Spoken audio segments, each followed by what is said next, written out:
தேற்றி தந்தை போல ஆற்றி தோள் மீது சுமந்திடும் என் ஏசையா.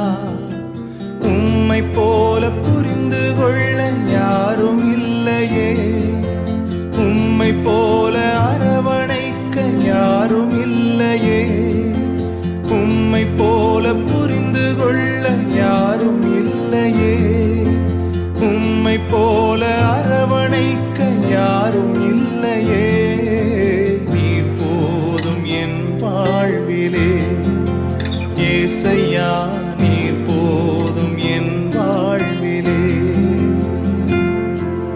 நீர் போதும் என் வாழ்விலே ஏசையா, நீர் போதும் என் வாழ்விலே. ஆண்டவர் இயேசு கிறிஸ்துவின் நாமத்திலே காலை வாழ்த்துக்களை தெரிவித்துக் கொள்கிறேன். இன்றும் வாழ்வுதரும் உணவு மூலமாக உங்களை சந்தித்துவதில் மிக்க மகிழ்ச்சி அடைகிறேன். இதோ வேத வசனத்துக்கு நாம் செவிசாய்ப்போம். யோவான் எழுதிய நற்செய்தி 16வது அதிகாரம் வசனங்கள் 21 25 வரை. ஸ்ரீயானவளுக்கு பிரசவ காலம் வந்திருக்கும் போது அவள் துக்கம் அடைகிறாள். பிள்ளை பெற்றவுடன் ஒரு மனுஷன் உலகத்தில் பிறந்தான் என்கிற சந்தோஷத்தினால் அப்புறம் உபர்த்தவத்தை நினையாள். அதே போல நீங்களும் இப்பொழுது துக்கமாகிறீர்கள். நான் மறுபடியும் உங்களை காண்பேன், அப்பொழுது உங்கள் இதயம் சந்தோஷப்படும். உங்கள் சந்தோஷத்தை ஒருவனும் உங்களிடத்திலிருந்து எடுத்து போட மாட்டான். அந்த நாளிலே நீங்கள் என்னிடத்தில் ஒன்றும் கேட்க மாட்டீர்கள். மெய்யாகவே மெய்யாகவே நான் உங்களுக்கு சொல்கிறேன், நீங்கள் என் நாமத்தினாலே பிதாவிடத்தில் கேட்டுக்கொள்வது எதுவோ அதை அவர் உங்களுக்கு தருவார். இதுவரைக்கும் நீங்கள் என் நாமத்தினாலே ஒன்றும் கேட்கவில்லை. கேளுங்கள், அப்பொழுது உங்கள் சந்தோஷம் நிறைவாகும்படி பெற்றுக்கொள்வீர்கள். இவைகளை நான் ஓமையாக உங்களுடன் பேசுகிறேன். காலம் வரும், அப்பொழுது நான் ஓமைகளாய் உங்களுடன் பேசாமல் பிதாவை குறித்து வெளிப்படையாக உங்களுக்கு அறிவிப்பேன். ஜெபிப்போமாக.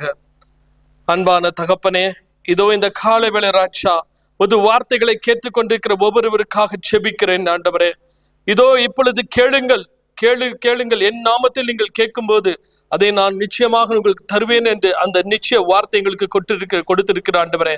இதோ இப்பொழுதும் ஆண்டவரே, அநேகர் துக்கத்தோடு சமாதானத்தை எழுந்த சூழ்நிலையோடு இந்த வார்த்தைகளை கேட்டுக்கொண்டிருக்கிற ஒவ்வொருவருக்காக ஒரு சமாதானம் அவருடைய நிரம்பட்டும் ஆண்டவரே. ஏதோ எதிர்பார்த்தோடு இந்த நாளிலே அப்பா இந்த வசனத்தை கேட்டுக்கொண்ட அவர்களுக்கு உள்ளத்தில் ஒரு மகிழ்ச்சி சந்தோஷம் உண்டாகட்டும் ஆண்டவரே. தகப்பனே, இன்று வேலை எழுந்து நிற்கிற அநேகருக்கு அப்பா ஒரு புதிய வேலையை நீங்கள் தருவதற்காக நன்றி ஆண்டவரே. குடும்பத்திலே சமாதானத்தை எழுந்து நிற்கிறவர்களுக்கு ஒரு பெரிதான சமாதானம் ஒவ்வொரு குடும்பத்தையும் நிரப்பட்டும் ஆண்டவரே. ஒவ்வொரு கையின் பிரயாசங்களை ஆசீர்வதித்துள்ள ஆண்டவரே. ஒவ்வொரு குடும்பத்தில் இருக்கிற வாலிய மகன் மகளுக்காக செபிக்கிறேன் ஆண்டவரே. அவளுக்கு நீடிய பொறுமையும் தாழ்மையும் சாந்த குணத்தை கொடுங்க அப்பா. தெய்வ பயத்தினால் ஒவ்வொரு வாலிய மகன் மகள்களை நிரப்புங்க ஆண்டவரே. இந்த நாளும் அவளுக்கு வேண்டிய ஞானத்தினால் ஒவ்வொரு பிள்ளைகளை கரம் பிடித்து நடத்துங்க. முத ஆலோசனைகளால் நிரப்புங்க ஆண்டவரே. நீர் ஆலோசனை கர்த்தர் ஆண்டவரே. ஒவ்வொரு வாலிய மகளுக்கு நல்ல ஆலோசனைகளை கொடுத்து அவர்களை வழிநடத்துங்க. இன்றும் வியாதியோடு படுத்திருக்கிற ஒவ்வொருவருக்கும் ஒரு சுகம், பலம், ஆரோக்கியம் உண்டாவதற்காக நன்றி ஆண்டவரே. எல்லாவற்றும் இது பொற்பாதத்தில் வைத்து விடுகிறேன். இயேசு கிறிஸ்துவின் நாமத்தில் ஜெபிக்கிறேன் என் ஜீவனுள்ள நல்ல பிதாவே, ஆமென். God bless you. Have a good day.